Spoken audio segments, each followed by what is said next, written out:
Hi friends, first of all ரொம்ப நன்றி நம்ம சேனலை சப்போர்ட் பண்ணுற ஒவ்வொரு நண்பர்களுக்கும். நாளை மார்க்கெட்டுக்கான ஒரு சின்ன வியூவை பார்த்துடலாம். ஸோ ஃபஸ்ட்டு ரொம்ப நன்றி நண்பா, நேற்று கமெண்ட் பண்ண எல்லாருக்குமே ஃபார் மேரேஜ் கங்க்ராச்சுலேஷன்ஸ். ஸோ அந்த கமெண்ட்ஸை படிக்கும் போதெல்லாம் ரொம்பவே ஹாப்பியாக இருந்தது. பிகாஸ் நிறைய பேர் புது ஆட்கள் கமெண்ட் பண்ணியிருந்தாங்க அப்படின்றதுனால ரொம்ப நன்றி. ஸோ நாளைய மார்க்கெட்டுக்கான ஒரு சின்ன வியூவை இப்போ பார்க்கலாம். மார்க்கெட் இன்றைக்கி எப்படி இருந்தது அப்படின்னு கேட்டிங்கன்னா, மார்க்கெட் ஒரு மாதிரி ஃப்ளாட்டாக தாங்க ஓப்பன் ஆச்சு. ஓப்பன் ஆனதும் கொஞ்சம் செல் ஆச்சு இனிஷியலாக. அகெயின் அங்கேருந்து ஒரு ரேஞ்சுக்குள்ளே வந்து பார்த்திங்கன்னா மார்க்கெட் ட்ரேட் ஆகிட்டு இருந்தது.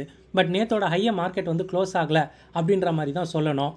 ஸோ கடைசியாக ஒரு அரை மணி நேரம் மார்க்கெட் வந்து பார்த்திங்கன்னா ஒரு ஷார்ப் ஃபால் வந்து மார்க்கெட்டில் இருந்தது. அதுக்கான காரணம் என்ன அப்படின்றத முதலே சொல்லிடுறேன். ஏன்னா மார்க்கெட் வந்து பார்த்திங்கன்னா ரொம்ப நேரம் அந்த 25,500 புட்டில் கிட்டத்தட்ட 2.25 கோடி வரைக்கும் போயிட்டு அது 1.2 crore வந்து பார்த்திங்கன்னா ஓப்பன் இன்ட்ரெஸ்ட் சரிஞ்சுது. ஓகேங்களா? ஸோ அந்த சரிவுக்கான காரணம் அப்படின்னா ஒன்றும் கிடையாதுங்க. ஸோ 2-3 தடவை மார்க்கெட் வந்து பார்த்திங்கன்னா வேகமாக உடச்சி கீழே போயிட்டு ஒரு ரிஜெக்ஷன் கொடுத்தது தான். நீங்கள் பார்த்தீங்கனாலே தெரியும். ஸோ அது காலையிலேருந்தே இருந்தது. நீங்கள் பார்த்தீங்கன்னா ஷார்ப்பான ஒரு ட்ராப் ஒன்று இருக்குது பார்த்தீங்களா? இந்த ட்ராப்பெல்லாம் அதுதான் காரணம். இந்த ட்ராப் வந்து பார்த்திங்கன்னா ஒரு புட் செல்லரை ஒரு பயத்துக்குள்ளாக்கணும் அப்படின்றது தான். ஸோ இங்கே வரும்போது அது ரொம்ப அக்ரெசிவாக இருந்தது தான் பார்க்க முடிஞ்சது. ஒரு 30 ரூபா ப்ரீமியம்லாம் 90 ரூபாய்க்கு போன கதை இன்றைக்கி வந்து இருந்ததுன்னு சொல்லலாம். கடைசியில் கொஞ்சம் காமா எஃபெக்ட் வந்து இருக்க முடிஞ்சுது அப்படின்ற மாதிரி தான் பார்த்தேன். அதுக்கான காரணம் ஒன்றும் இல்லைங்க. ஸோ கம்மி ப்ரீமியம் இருக்கும்போது அந்த காமா கொஞ்சம் லைட்டாக வந்து சேஞ்ச் ஆகும் பிஃபோர் எக்ஸ்பைரி அப்படின்றதுனால கூட. ஸோ அந்த ஒரு எஃபெக்டும் இன்றைக்கி லேசாக இருந்தது. ஏன்னா ஒரு அதிகப்படியான ஒரு கூட்டம் இருக்குல்ல. ஸோ அது உடையும் போது கண்டிப்பாக ஒரு பெரிய ஒரு ரிஜெக்ஷனோ இல்லைனா ஒரு பெரிய ஒரு பயம் மார்க்கெட்டில் இருக்குன்னு சொல்லலாம். அந்த பயம் சின்னதாக லைட்டாக இன்றைக்கி ஈஓடியில் இருந்ததுன்னு சொல்லலாம். பட் அது இறங்கிட்டு அகைன் வந்து பார்த்திங்கன்னா ஒரு 60-70 பாயிண்ட் ரெக்கவர் ஆகி மார்க்கெட் முடிஞ்சிருக்கு. நாளைக்கு எக்ஸ்பைரிக்கு நிஃப்டி 129 பாயிண்ட்டும், சென்செக்ஸ் வந்து 843 பாயிண்ட்ஸும் வச்சுருக்கு. அதுக்கேற்ற மூவ் வந்து இருக்கும் அப்படின்ற மாதிரி தான் தோணுது. பட் ஒன்று புரிஞ்சுக்கணும், அகெயின் மார்க்கெட் வந்து பார்த்திங்கன்னா லோவர் ஐவியை வந்து டச் பண்ணியிருக்கு. நியராக வந்து பார்த்திங்கன்னா 11.80 கிட்டவே போயிடுச்சு அப்படின்ற மாதிரி தான் சொல்லணும். இது வந்து லோவர் ஐவிஆர் ரீஜன் அப்படின்ற மாதிரி தான் சொல்லணும். ஸோ மார்க்கெட்டில் பெருசாக வந்து ஸ்பைக் நம்ம எதிர்பார்க்கும்போது ஸ்பைக் கிடைக்கும் பார்த்திங்களா, அந்த ஸ்பைக்லாம் கிடைக்காது. ஸோ இந்த மாதிரி ஒரு தெரியாதப்போ ஒரு ஷார்ப் ஃபாலோ இல்லை ஒரு ஷார்ப் அப்போ மார்க்கெட் வந்து இருக்கலாம் அப்படின்ற மாதிரி தான் தோணுது. ஸோ இன்றைக்கி மார்க்கெட் முடியும் போது டெரிவேட்டிவ்ஸில் 46 ஸ்டாக் லாங் சைடும் 91 ஸ்டாக் வந்து ஷார்ட் சைடும் இருந்திருக்கு. இன்றைக்கி ஷார்ட் கவரிங் ஒரு 50 ஸ்டாக்ஸும், லாங் அன்வைண்டிங் ஒரு 40 ஸ்டாக்கும் இருக்குது. ஸோ இந்த கவுண்ட்டில் பார்க்கும்போது ஷார்ட் கொஞ்சம் மார்க்கெட்டில் அதிகமாக இருக்குது அப்படின்ற மாதிரி தான். ஸோ ஷார்ட் சைடே நம்ம வந்து இருக்கலாம் அப்படின்ற மாதிரி தான். ஸோ இன்றைக்கி நிஃப்டியோடைய ஸ்டாடல் ப்ரீமியம் பார்க்கும்போது ஸ்டார்டிங் ஆஃப் டே 138 ரூபாய்க்கு ரொம்ப கம்மி. ஸோ நேற்றே வந்து எடுத்திருந்தால் அயன் ஃப்ளைலாம் எடுத்துருந்துருக்கணும். மார்னிங் பெரிய ஒரு ட்ராப்பு. அந்த ட்ராப் வந்து பார்த்திங்கன்னா பெருசாக இன்றைக்கி இல்லை, 10 பாயிண்ட் தான் மேலே கீழே இறங்கிச்சு. ஒரு பாயிண்ட் ஆஃப் டைமில் 121 வரைக்கும் போயிட்டு அகைன் 129க்கு வந்திருக்கு. ஸோ இந்த 129 பாயிண்ட்டை நாளைக்கு எக்ஸ்பைரி கேமுக்கு வச்சுருக்கு. ஸோ இன்ஃபேக்ட் சொல்ல போன வாரமும் இதுக்கு நியராக தான் ஒரு ப்ரீமியம் இருந்தது அப்படின்ற மாதிரி பார்த்தோம். ஸோ அதே ப்ரீமியம். ஸோ பட் வால்டாலிட்டி எப்படி இருக்கும் அப்படின்றது தெரியல. ஸோ இஃப் ஐம் கரெக்ட் அப்படின்னா நாளைக்கு மார்க்கெட் கோலார் கொடுக்க வாய்ப்பு ரொம்ப அதிகம். கோலார்னால் ஒன்றும் இல்லைங்க, ரொம்ப ரேண்டமாக ஃபாஸ்ட்டாக வந்து ஏறுறதோ இல்லை இறங்குறதோ இந்த மாதிரி ஒரு மூவ் வந்து இருக்கலாம் அப்படின்ற மாதிரி எனக்கு தோணுது. ஸோ ஆப்ஷன் செயின் நிஃப்டியில் 25,500 அட் த மணி வச்சுருக்கு. ஸோ புட்டோட ப்ரீமியம் அதிகமாக இருக்குது அப்படின்றதுனால மார்க்கெட் கண்டிப்பாக வந்து பார்த்திங்கன்னா கொஞ்சம் கீழே போக வாய்ப்பு இல்லை. மார்க்கெட் இப்போ கூட மார்க்கெட் அந்த 25,500 கீழே தான் வந்து முடிஞ்சிருக்கும் அப்படின்றது தான். எஸ், ஆஃப்கோர்ஸ் கிட்டத்தட்ட வந்து பார்த்திங்கன்னா 25,476 முடிஞ்சிருக்கு.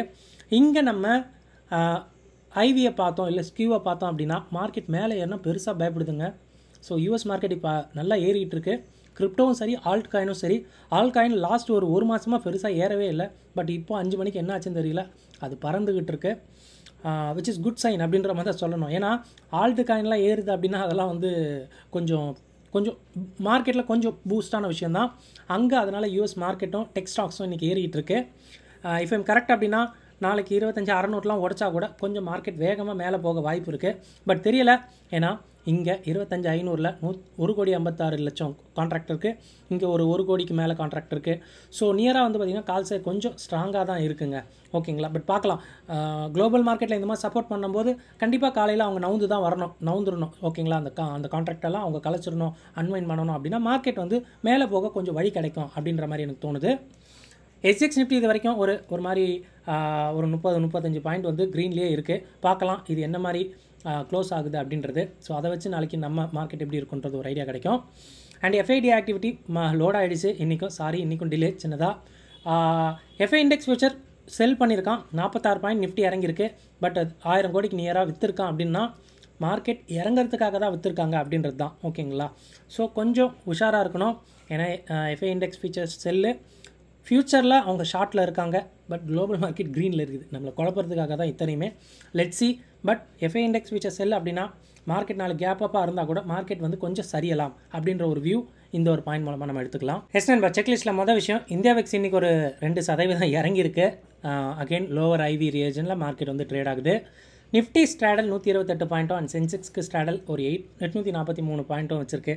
அதுக்கேற்ற ரேஞ்சில் மார்க்கெட்டோட வால்டிலிட்டி இருக்கலாம் அப்படின்றது தான். ஸ்கியூ வந்து கொஞ்சம் வால்டைலாக இருக்குங்க, கோளாறு கொடுக்க வாய்ப்பு ரொம்ப அதிகம். நாளைக்கு வேறு நிஃப்டி எக்ஸ்பைரி அப்படின்றதுனால கொஞ்சம் உஷாராக இருக்கணும். டெக்னிக்கல்ஸாக இதை வந்து நீங்கள் அந்த பாயிண்ட் மாதிரி எடுத்துக்கலாம், ரெசிஸ்டன்ஸ் அண்ட் சப்போர்ட்ஸ் மாதிரி. இல்லைனா வந்து நிறைய பிவோட் பாயிண்ட்லாம் சொல்லுவாங்க பார்த்தீங்களா, அதெல்லாம் விட பெஸ்ட்டு வந்து பார்த்திங்கன்னா இந்த லாஸ்ட் 2 நாளை விட ஐஎன் லோவை மார்க் பண்ணிக்கோங்க. அது மார்க்கெட் உடையும் போது நல்ல ஒரு புஷ் வந்து மார்க்கெட்டில் கிடைக்கும். ஓகேங்களா? ஒரு பெஸ்ட்டான ஒரு பிவோட் பாயிண்ட்டோ இல்லைனா ஒரு ரேஞ்சோ இல்லைனா பாயிண்ட்டோ அந்த மாதிரி நம்ம இதை தாராளமாக எடுத்துக்கலாம். பிபி டைனமிக்கோடைய அந்த ரெசிஸ்டன்ஸ் அண்ட் சப்போர்ட்ஸ் கூட நம்ம தாராளமாக வந்து யூஸ் பண்ணிக்கலாம் அப்படின்றது தான். டேட்டா ஃபார் ஆப்ஷன் ட்ரேடர்ஸில் ஃபியூச்சர்ஸோட விஷயம் எப்படி இருக்குது? மார்க்கெட் இறங்கியிருக்கு, நிஃப்டி கான்ட்ராக்ட் ஏறி இருக்குது, அண்ட் இந்த பாயிண்ட்டும் ஷேடாக இருக்குது, பிசிஆரும் ஷேடாக இருக்குங்க. எதுவுமே நல்ல விஷயமா வந்து இங்கே பார்க்குறது கிடையாது. பேங்க் நிஃப்டியும் ஸ்லைட்டாக ரொம்ப ஃப்ளாட்டாக இறங்கியிருக்கு, கான்ட்ராக்ட் இன்க்ரீஸ் ஆகிருக்கு, இந்த பாயிண்ட் இன்க்ரீஸ் டவுன் ஆகிருக்கு, கண்டிப்பாக ஷார்ட் இருக்கலாம். அண்ட் பேங்க் நிஃப்டியில் பிசிஆரும் வந்து பார்த்திங்கன்னா கொஞ்சம் ஃப்ளாட்டாக தாங்க இருக்குது, பெருசாக வந்து நிஃப்டி அளவுக்கு இல்லை அப்படின்ற மாதிரி தான் சொல்லணும். மிட்காப் நிஃப்டி மார்க்கெட் 0.5% இறங்கியிருக்கு, கான்ட்ராக்ட் இன்க்ரீஸ் ஆகிருக்கு, அண்ட் இந்த பாயிண்ட்டும் இறங்கியிருக்கு, அண்ட் இதோட பிசிஆரும் இறங்கியிருக்கு. ஸோ இங்கேயுமே எந்த ஒரு நல்ல விஷயமும் ஃபியூச்சர்ஸ், அதாவது எஃப்என்டோவில் கம்ப்ளீட்டாக, ஏன்னா பிசிஆர் ஆப்ஷனில் ஃபாலோ ஆகும்.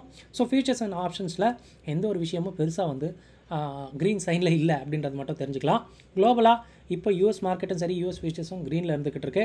இன்றைக்கி எஃப்எம்ஓசி மீட்டிங் இருக்குது, அதாவது ஃபெட் மினிட்ஸ்னு சொல்லுவாங்க, அங்கே மீட்டிங் இருக்குது அப்படின்றதுனால அங்கே ஏதாவது கமெண்ட்ஸ் சொல்லும்போது மார்க்கெட் பறக்கலாம். எனக்கு தெரிஞ்சு இப்போ அங்கே மார்க்கெட் க்ரீனில் இருக்கிறதுக்கான காரணமும் அங்கே சொல்லப்படுற கமெண்ட்ஸை வச்சு தான் நினைக்கிறேன். பார்க்கலாம் என்ன மாதிரி கமெண்ட்ஸோ ஸ்டாண்ட்ஸோ வருதுன்ட்டு. லாஸ்ட் ஹவர் அந்த ஃபால் வந்து எக்ஸ்பெக்டட் அப்படின்னு கேட்டிங்கன்னா, ஆக்சுவலாக ஃபாலோ இல்லைனா வந்து பார்த்திங்கன்னா அப்போது எக்ஸ்பெக்ட் பண்ணேன். ஏன் அப்படின்னா அவ்வளோ வந்து காலையிலே வந்து 9:30 9:45க்கு அவ்வளோ ஓப்பன் இன்ட்ரெஸ்ட் உங்களுக்கு வரும்போது ஒரு மாதிரி அடைச்சி வச்ச மாதிரி இருக்குங்க. அது மதியானத்துக்கு மேலே வந்து பார்த்திங்கன்னா ஒரு சைட் போக தான் செய்யும். பட் டவுன் சைட் பெருசாக நான் எதிர்பார்க்கல. ஏன்னா மார்க்கெட் ட்ரேட் ஆனது ஹையர் சைடில். ஸோ நேத்தோட ஐ கிட்ட மார்க்கெட் இருந்ததுனால உடச்சி ஈஸியாக மேலே போயிடும்னு நினச்சேன். பட் நம்ம நினச்ச மாதிரி, நம்ம நினைக்காத மாதிரி மார்க்கெட் வந்து பார்த்திங்கன்னா யூட்டன் அடித்து கீழே போச்சு. ஸோ லைட்டாக எக்ஸ்பெக்ட் பண்ணேன், பட் அது டவுன் சைடில் எக்ஸ்பெக்ட் பண்ணல அப்படின்றது தான். யூஎஸ் மார்க்கெட் அப்பாக இருக்குது, டேக்ஸ் 1.5%, அதாவது ஜெர்மன் மார்க்கெட் 1.5% ஏறி இருக்குது இப்போதைக்கு. இதெல்லாம் நல்ல விஷயமா பார்க்கலாம். எஃப்ஐ இண்டெக்ஸ் ஃபியூச்சர்ஸ் வந்து செல்லிங்கில் இருக்குது. என்னதான் நல்ல விஷயம் இருந்தாலும் நம்ம மார்க்கெட்டில் பொசிஷன் எடுத்திருக்க விஷயம் கொஞ்சம் நல்லா இல்லை. ஸோ டேரெக்ஷனை பற்றி ஒன்றும் புரியலைங்க. ஸோ பெருசாக வந்து நம்மளால் டேரெக்ஷனை பற்றி சொல்ல முடியல. ஸோ கன்க்ளூஷன் பார்க்கும்போது ஸ்கியூ வந்து சேஞ்ச் ஆகிருக்கு, வால்டைலாக இருக்குது. ஸோ நிஃப்டி எக்ஸ்பைரி வேறு அப்படின்னு சொல்லும்போது கொஞ்சம் உஷாராக இருங்க, காஷியஸாக இருங்க. மார்க்கெட் கோலார் கொடுக்கலாம். கம்மி ப்ரீமியம் அப்படின்றதுனால ஒரு ஃப்ளாட் டு ஸ்லோவர் கன்சாலிடேஷன் இருக்கலாம். மார்க்கெட் ஓப்பன் ஆகட்டும், ஒரு சின்ன கேப் அப்போ கேப் டவுனோ.